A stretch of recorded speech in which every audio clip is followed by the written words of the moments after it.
Seguimos con este tema de conocer la voluntad de Dios.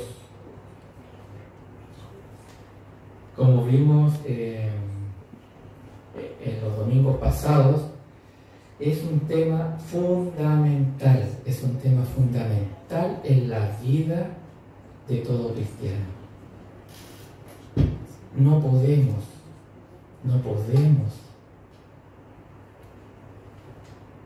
caminar sin conocer la voluntad de Dios. Eso es algo muy básico, muy fundamental. Básico me refiero que está en la base de nuestro cristianismo. No que es algo simple, sino que es algo de base. Algo que sostiene todo el cristianismo. Conocer cuál es la voluntad de Dios. Y vimos que la Escritura habla mucho de este tema. Cómo conocer la voluntad de Dios. Y vimos también que en su palabra Dios tiene opinión para todo, absolutamente para todo. Desde con quién me caso, cómo educo a los niños, cómo administro mis finanzas, todo, absolutamente todo, Dios tiene opinión para todo. Vimos también que para conocer la voluntad de Dios es imprescindible, es necesaria, absolutamente necesaria la participación de Dios. Nosotros solo no podemos conocer quién es Dios, no podemos conocer su voluntad, necesitamos de su participación. Dios es quien se da a conocer al ser humano. No es el hombre el que se acerca a Dios, es Dios el que se acerca al hombre.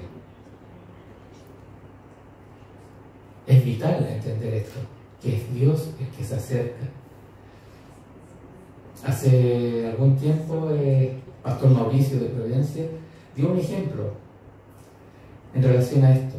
Y bueno, yo se los comparto. Es como, imagínense un papá jugando con su hijo. El papá se esconde en la casa y el hijo sale a buscarlo. Si el papá se escondiera, pero realmente muy escondido, muy detrás, que sea pero imposible encontrarlo, el hijo no lo va a encontrar, lo más probable. Y ponía este ejemplo, es como si el papá se escondiera detrás de la cortina en su casa y deja un pie afuera, sin esconder, que se vea la punta del pie, para que el hijo así lo encuentre. En este ejemplo bien cotidiano, muestra, así es Dios. Dios quiere ser encontrado. Él es un padre que quiere que sus hijos lo encuentren. Él no es un Dios lejano. Él es un Dios que quiere ser conocido, quiere ser encontrado. Dijimos que podemos conocer la voluntad de Dios por medio de la oración, por medio del consejo sabio, y la semana pasada vimos que por medio del Espíritu Santo.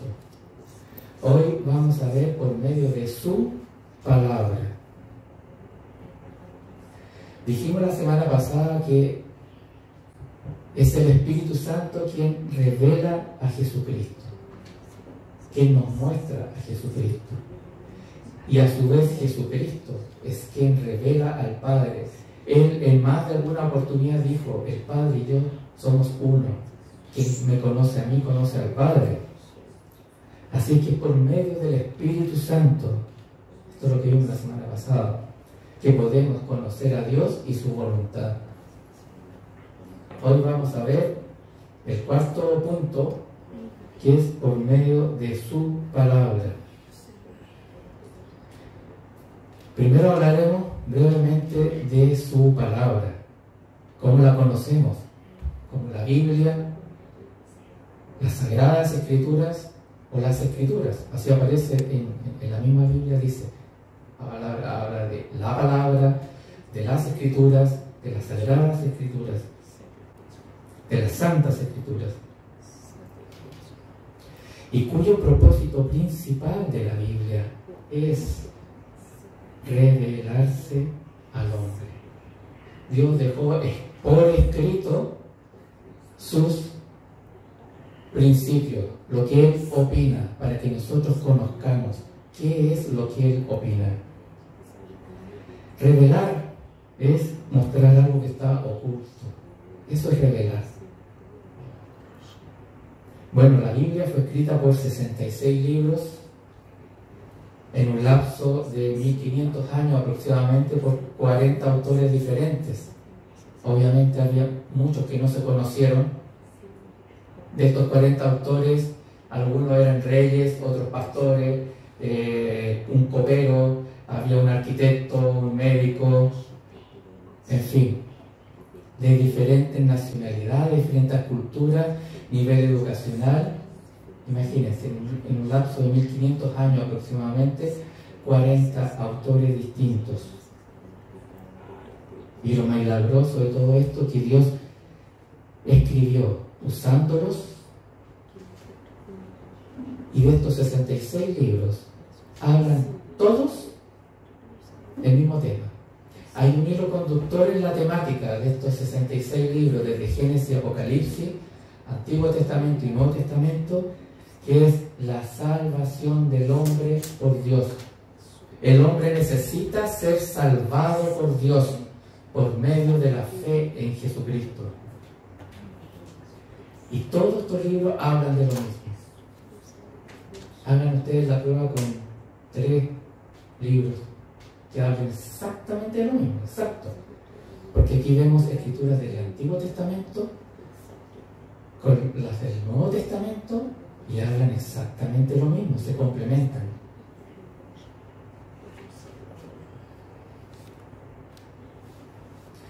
Y vamos a ver que en la Biblia hay algunos aspectos muy importantes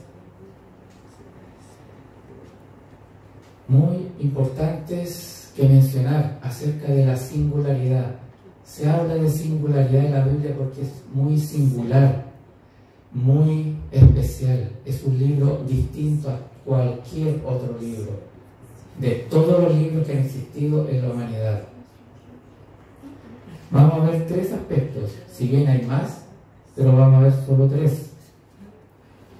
Vamos a ver la revelación, la inspiración y la iluminación. Como les digo, hay más aspectos. Vamos a ver estos 3. Y para que ustedes sepan, de estos aspectos y de la Biblia se habla mucho en el seminario. En el seminario que tiene nuestra iglesia, Seminario Verbo para las Naciones, se habla más en profundidad de la revelación, de la inspiración, de la iluminación y otras, de cómo se conformó la Biblia. Primeramente hablaremos de la revelación. ¿Qué significa revelación? Revelar es dar a conocer algo que estaba oculto. Por ejemplo, ustedes ven aquí un paño, un mantel, pero hay algo debajo. ¿Ustedes pueden saber con certeza lo que hay debajo de este paño? No se puede saber. Entonces Dios, para nosotros como hombres, como decía yo antes, es imposible conocer a Dios, pero cuando Él se muestra, se da a conocer lo que está debajo. Así es, eso es la revelación, es dar a conocer algo que estaba oculto. Eso es la revelación, eso es lo que se entiende por revelación. Y vamos a hablar de la revelación en relación a la palabra, en relación a la Biblia.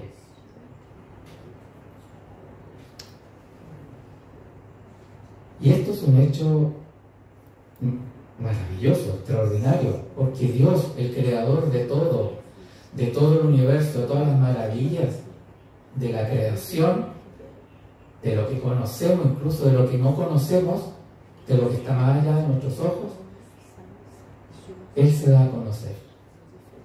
Él, siendo Dios infinitamente grande y poderoso, se da a conocer a nosotros, tan pequeños y tan imperfectos. Él se da a conocer porque quiere ser conocido, quiere que lo conozcamos.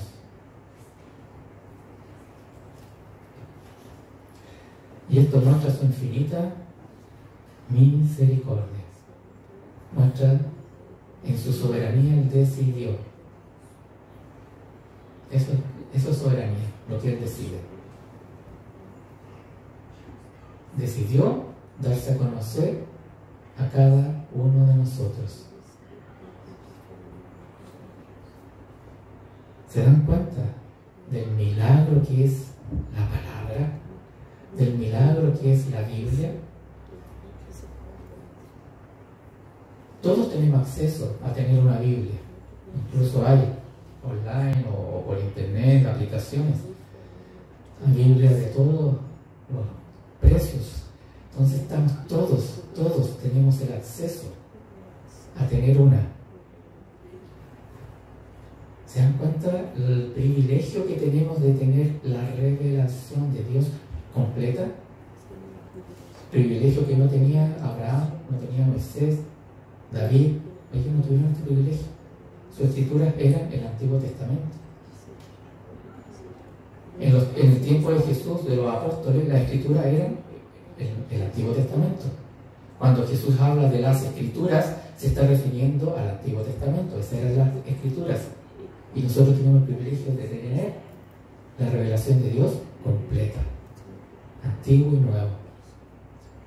Jesucristo muchas veces habló haciendo referencia a las escrituras, dijo, como en los tiempos de Noé, o la señal de Jonás. Siempre hizo referencia al Antiguo Testamento, avalando y dándole la autoridad que ella tiene. En la palabra, bueno, dejó sus consejos, dejó su opinión, sus directrices, cómo debemos conducirnos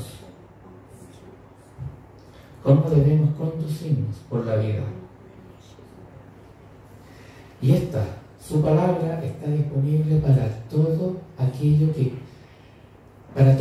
que quieran conocerlo de verdad, que quieran tener un conocimiento de quién es Él, para todos aquellos que quieren tener esa relación con Dios. La Biblia es un libro que fue escrito para creyentes. O sea, es necesario haber nacido de nuevo para poder entender. Yo recuerdo alguna vez, antes de conocer a Cristo, abrí la Biblia, traté de leerla, no entendí absolutamente nada.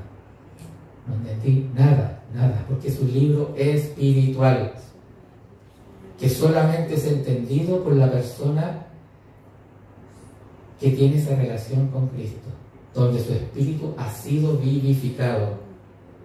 Antes de conocer a Cristo teníamos el espíritu separado de Él. Estábamos muertos espiritualmente.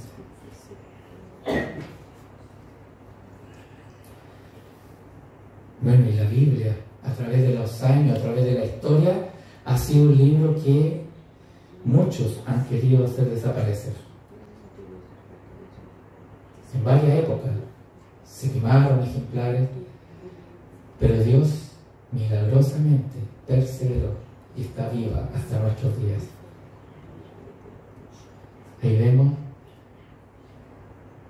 Ahí vemos que lo que Dios hace cuando Dios abre o cuando Dios cierra una puerta, cuando Dios cierra una puerta nadie la puede abrir. Él dijo, mi palabra no va a desaparecer. Incluso un científico, Voltaire, ateo, que dijo, no van a pasar más de, cuando él estaba vivo, no van a pasar más de tantos años, no sé, 50 años, 100 años, no me acuerdo, y ya no se va a hablar más de la Biblia. Murió él, y después en su casa fue una casa para imprimir Biblias. Su casa se usó para imprimir Biblias. Eso es la revelación. Ese es el milagro de que Dios quiere revelarse, quiere mostrarse. Y bueno, les repito, como estos aspectos se ven en mayor profundidad en el seminario que tenemos en Rosario, un seminario que es maravilloso, porque estamos empapándonos del Señor 24/7. No solamente es tener un conocimiento de la Biblia, de tener un conocimiento teológico, que sí lo tenemos, y es bastante, porque ahora se está estudiando griego, hebreo, es bastante profundo los conocimientos, pero mucho más que eso, mucho más, porque Dios, el Espíritu Santo, transforma nuestras vidas, transforma, hace un trabajo de joyería el Espíritu Santo en cada uno de nosotros. Esa es la revelación, que Dios, en su infinita misericordia, Él se muestra al hombre. Y para ello, una de las maneras de revelación que hay, porque hay más de una, es su palabra. Su palabra. Otro aspecto es la inspiración. No sé si han escuchado de la inspiración de las Escrituras. Inspiración. La inspiración es la acción del Espíritu Santo que empujó, que llevó a los escritores bíblicos originales, esos 40 autores que yo les mencioné antes. El Espíritu Santo los llevó y los empujó a escribir lo que Él quería que quedara registrado. O sea, el Espíritu Santo guió, Él influenció a los escritores, a Moisés, a David, a Pablo, a Lucas, Mateo, a Juan y a muchos más. Dios inspiró el registro de las palabras. Son las palabras que están aquí, son las inspiradas. Él no inspiró los hechos, ni tampoco inspiró a los copistas. ¿Se entiende esto? Él no inspiró los hechos. Los hechos sucedieron, pero lo que está registrado aquí, eso es lo que el Espíritu Santo inspiró y guió a los escritores para que escribieran lo que Él quería que quedara registrado. Y tampoco inspiró a los copistas. Él inspiró, digamos, los textos originales, porque como obviamente en esa época no había fotocopia, no había imprenta, el texto original que se escribía o en cuero o en papiro o en pergamino, eso se copiaba a mano con mucho rigurosidad. Sacaban una primera copia, de esa copia copiaban otra copia y de esa copia otra y así sucesivamente. Entonces, en el transcurso de las copias hay algunas variantes que se llaman variantes textuales. Por ejemplo, hay letras hebreas que son pero muy parecidas, muy parecidas. Y, por ejemplo, muchas de esas variantes, de esas variantes textuales a veces son porque el copista copió mal la letra y a veces puede que diga otra palabra. ¿Se entiende? El Espíritu Santo no inspiró las copias, inspiró los textos originales, lo que escribieron Moisés, David, Pablo. Vamos a ir a la primera escritura, que es 2 Timoteo 3:16. Dice: toda la escritura es inspirada por Dios y útil para enseñar, para redarguir, para corregir, para instruir en justicia. Dice: toda la escritura es inspirada por Dios, toda. La palabra inspirada es la palabra griega theopneustos. Siempre debemos ir al texto original. En el Nuevo Testamento vamos al griego, en el Antiguo Testamento vamos al hebreo. y algunas porciones muy pequeñitas en arameo. La palabra inspirada o inspiración significa exhalada o soplada por Dios. O sea, el registro de las palabras que están aquí fueron sopladas, fueron exhaladas por Dios. Esa es la idea de la inspiración, de esta doctrina. El Espíritu Santo supervisó el trabajo de los escritores bíblicos y permitió que ellos escribieran en sus propios estilos.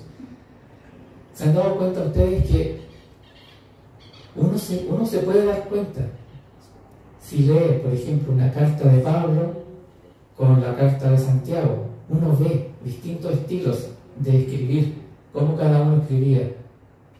Uno lee el libro de los Salmos o lee el Apocalipsis, son distintos, absolutamente distintos. Y entonces cada escritor escribió conforme a cómo ellos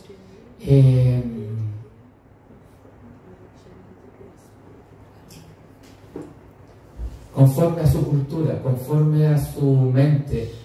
El Espíritu Santo no anuló el estilo de cada uno. Por eso es que cada uno escribió en distintos estilos. Si uno va a Lucas, es súper preciso. Lucas es un historiador que hasta el día de hoy, dentro de los historiadores en la historia, es uno de los más confiables, quien escribió su Evangelio y el libro de Hechos, porque es muy, muy preciso.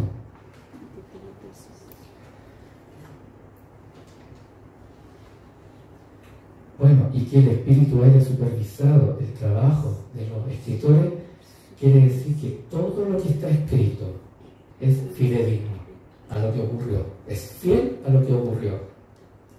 Y al ser el Espíritu Santo el que inspiró la Escritura, podemos decir que Dios mismo es el autor de la Biblia. Por eso que se habla del autor primario de la Biblia, Dios. Y los autores, los que escribieron, son los que escribieron, son los autores secundarios, digámoslo. Pero es el verdadero autor es Dios. Por ende, la Biblia no contiene errores, porque estamos frente a un Dios perfecto que no comete errores. Esto es otra doctrina en la teología que se llama la inerrancia, que la palabra no contiene errores, pero esa solamente la vamos a nombrar. Vamos a ir a la tercera doctrina, que es la iluminación en las Escrituras.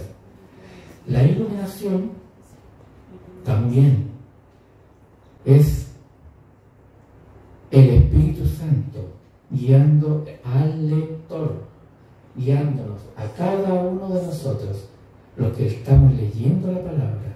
Es el Espíritu Santo que mora en nosotros, el que nos guía a descubrir, a internalizar y a aplicar la palabra revelada e inspirada por Dios. ¿Te ha pasado alguna vez que a veces estás leyendo una palabra y de repente como que se ilumina el entendimiento? Eso es el Espíritu Santo que está iluminando las Escrituras frente a nuestros ojos. Y esto es para todo aquel que ha nacido de nuevo. Solamente para el que ha nacido de nuevo. Solamente para el que tiene una relación verdadera con Cristo. Como yo le decía antes, yo alguna vez traté de leer, no sé si ustedes lo hicieron alguna vez, antes de conocer a Cristo, y no entendí nada. ¿Sí? Eso. El Espíritu Santo, cuando viene a morar en la persona, es el que nos ilumina la palabra revelada. ¿Por qué? Porque el que tiene el Espíritu Santo tiene, dice la palabra, que tiene la mente de Cristo. Por eso para algunas personas son locura. Vamos a ver 1 Corintios 2, 14 y 16. Dice: pero el hombre natural no percibe las cosas que son del Espíritu de Dios, porque para él son locura y no las puede entender, porque se han de discernir espiritualmente, Porque ¿quién conoció la mente del Señor? ¿Quién lo instruirá? Mas nosotros tenemos la mente de Cristo. ¿Se dan cuenta del privilegio? Tener la mente de Cristo. ¿Se dan cuenta del privilegio que el Espíritu Santo esté morando en medio nuestro y nos ilumine? Nos dé ese entendimiento para captar el significado y la profundidad de la palabra.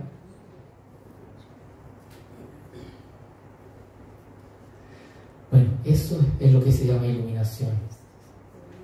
Cuando el Espíritu Santo nos muestra la palabra, nos muestra la verdad que está detrás de una parábola, lo que está detrás de una historia, el principio que está detrás.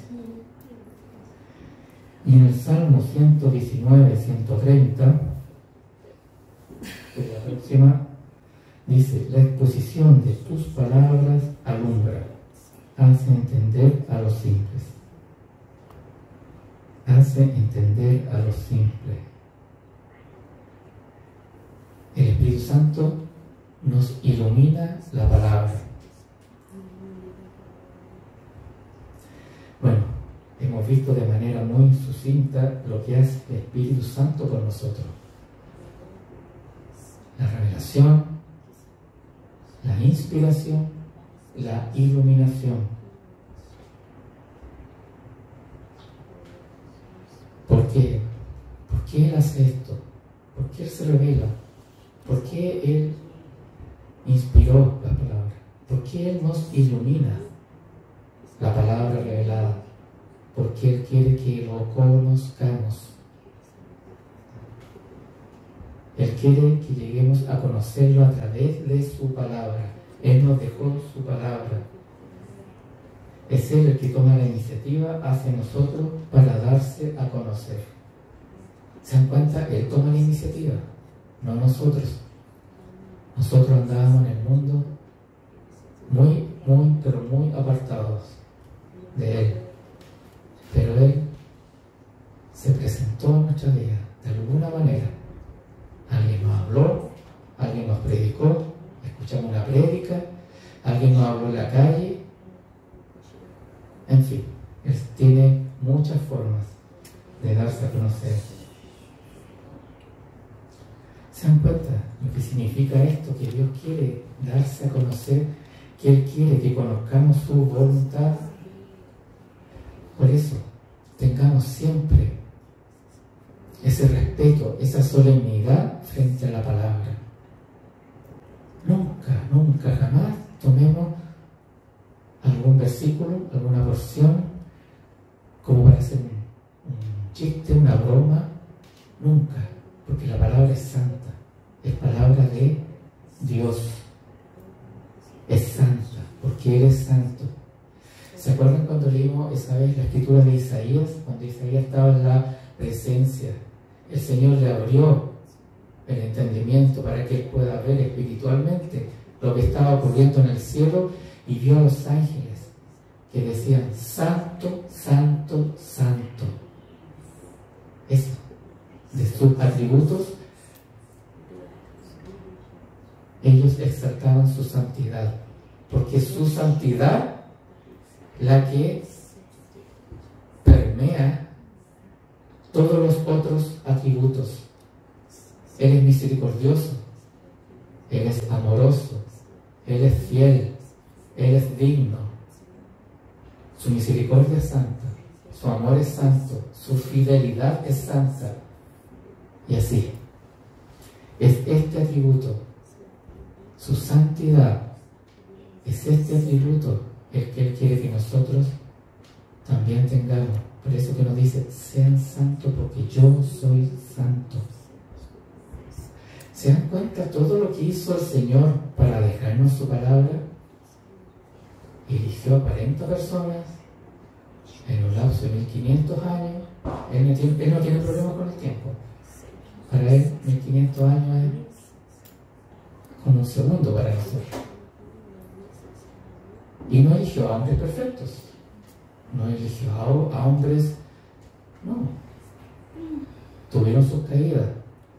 David tuvo sus caídas, Todos tuvimos fallas, todos los hombres de Dios tremendos que vemos aquí en la palabra, todos. Porque si Dios hubiese querido escoger a hombres perfectos, no hubiese encontrado a nadie. Entonces Él tomó de lo imperfecto para mostrar su gloria y su perfección. Por eso que se manda por el grupo WhatsApp, se manda la lectura diaria del plan de lectura, para que a través de la palabra lo podamos conocer. Vamos leyendo un poco del Antiguo Testamento y un poco del Nuevo Testamento. De Levítico, ahora estamos leyendo Marcos. Y ahí es responsabilidad de cada uno de nosotros leer, meditar, escudriñar, estudiar la palabra. Puede que de todo lo que lea me llama algo la atención, o de todo lo que yo leo hay una porción, a lo mejor no todo, pero hay un versículo, un par de versículos que el Señor me ilumina y me llega. Lo escribo, lo anoto, lo busco, investigo qué quiere decir esa palabra. Y si el Señor me lo mostró, a ver qué quiere decirme en una interpretación personal, qué quiere decirme. Y para eso hay muchos textos muy buenos y, bueno, páginas también. Ahí un paréntesis. No entren a cualquier página, no saquen información de cualquier página, por muy a veces que diga iglesia tanto o páginas cristianas. Tengan mucho cuidado, sean celosos con eso, porque se pueden encontrar con doctrinas, como dice la palabra, doctrinas de demonios. Entonces, nos pueden consultar, consúltenos qué páginas son realmente confiables y hablan la sana doctrina. Entonces la persona que durante estos domingos han escuchado estas prédicas, saben que pueden conocer la voluntad de Dios a través de la oración, a través del consejo sabio, a través del Espíritu Santo, y hoy vimos a través de su palabra. Y eso nos hace responsables, cada uno de los que estamos aquí, cada uno somos responsables frente a Dios de lo que hemos recibido de Él. Todos. Acuérdense de la palabra de los talentos. Cuando el rey se fue y le encargó a uno 10 talentos, al otro 5, al otro 1 talento. ¿Qué hemos hecho con lo que el Señor nos ha dado? ¿Qué hemos hecho? Y en algún momento vamos a tener que rendir cuentas. Vamos a leer Filipenses 3:8. Es la última escritura que vamos a leer. Filipenses 3:8. Dice: y ciertamente aún estimo todas las cosas como pérdida por la excelencia del conocimiento de Cristo Jesús mi Señor, por amor del cual lo he perdido todo y lo tengo por basura para ganar a Cristo. Amados, esto lo escribió el apóstol Pablo, la carta a Filipenses. Él escribió bastante en proporción a lo que está en el Nuevo Testamento. Él escribió 13 cartas, 13, y una de estas es Filipenses. Y el apóstol Pablo, uno de los hombres más grandes, uno de los hombres más entendidos, con mayor revelación de la Escritura, que tuvo encuentros personales con Cristo resucitado. Él dice que tiene todo por basura. Lo voy a leer de nuevo. Dice: ciertamente aún estimo todas las cosas como pérdida por la excelencia del conocimiento de Cristo, mi Señor, por amor del cual lo he perdido todo y lo tengo por basura para ganar a Cristo.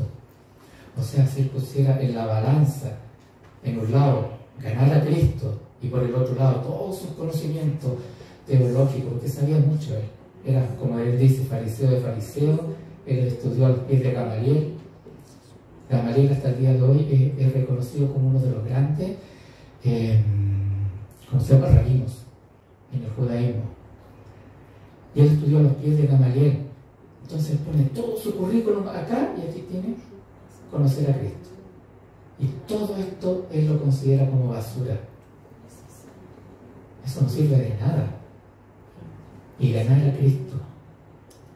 ¿Qué podemos entender con esto de ganar a Cristo? Ganar a Cristo significa eso, que consideramos todo nuestro currículum como basura.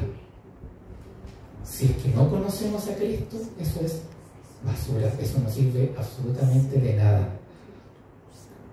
Absolutamente de nada. Entonces, amada iglesia, que nuestro enfoque sea conocer la voluntad de Dios. Siempre, siempre. ¿Cuál es la voluntad de Dios para mi vida? ¿Qué es lo que Dios quiere decirme? Si estoy leyendo algo y el Señor me ilumina alguna porción de la Escritura, ¿qué me quiere decir? Que ahí, estudiar, investigar, pedir consejos, ¿qué me quiere decir? Pero nuestro norte que sea siempre conocer la voluntad de Dios. Que nuestra máxima meta sea conocer a Dios. Ya que la palabra dice que este es el todo